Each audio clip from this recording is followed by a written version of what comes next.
Mercy Hospital. A place of healing, they called it. But some wounds ran deeper than flesh and bone. Ward 3A, in particular, held a darkness that chilled even the most seasoned nurses. It had been the site of unspeakable tragedies, whispers of suffering echoing through the years. The air itself felt heavy, burdened with unseen grief. I felt it the moment I stepped onto the ward, a prickling at the back of my neck. My name is Sarah, and I'd been a nurse for 5 years, but nothing prepared me for what I experienced on 3A. The ward was a labyrinth of sterile white walls and flickering fluorescent lights, casting long, dancing shadows. The silence was broken only by the rhythmic beeping of monitors, each pulse a stark reminder of the fragility of life. The patients on 3A were mostly long-term, their faces etched with pain and resignation.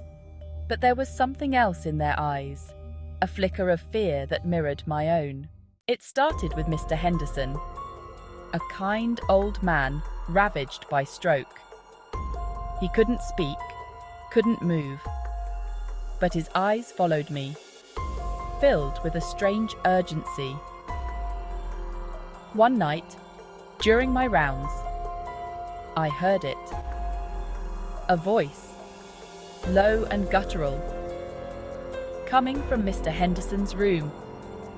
"Help me," it rasped, the sound bone-chillingly close.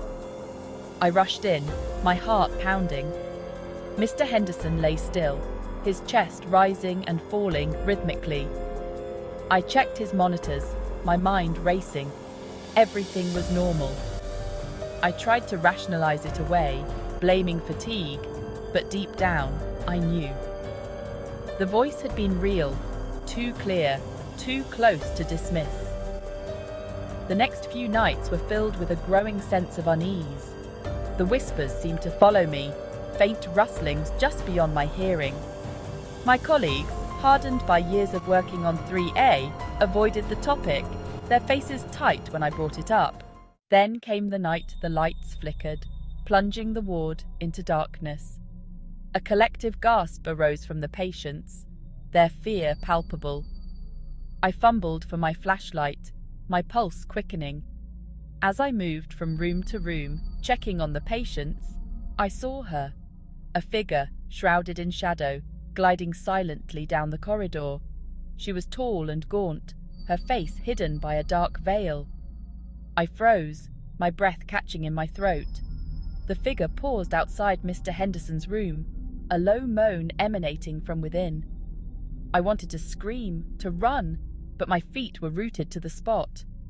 Then, as quickly as it had appeared, the figure vanished. The lights flickered back on, bathing the ward in a pale, sickly glow. I rushed into Mr. Henderson's room, my heart pounding. He was still, his eyes closed, a single tear tracing a path down his cheek. The events on 3A took their toll. Sleep became a distant memory, replaced by a constant state of anxiety. The other nurses, their initial skepticism replaced by a grudging acceptance, shared their own stories. Tales of cold spots, disembodied voices, and fleeting glimpses of shadowy figures. We were united in our fear, bound by the unseen forces that surrounded us. One night, as I sat charting at the nurses' station, I felt a cold hand on my shoulder. I spun around, my heart leaping into my throat. There was no one there, but the air hung heavy with the scent of lavender, the same scent that clung to Mrs. Henderson's shawl, the one she'd worn before she passed away the week before. It was then I knew. We were not alone on 3A. We were sharing our space with something else, something tethered to the world of the living by unfinished business, by pain, by loss. I never saw the shadowy figure again, but the whispers remained, a constant reminder of the darkness that lingered on 3A. I left Mercy Hospital soon after, unable to bear the weight of the unseen any longer. The experience changed me, left me with a profound sense of unease, a constant awareness of the veil that separates the living from the dead.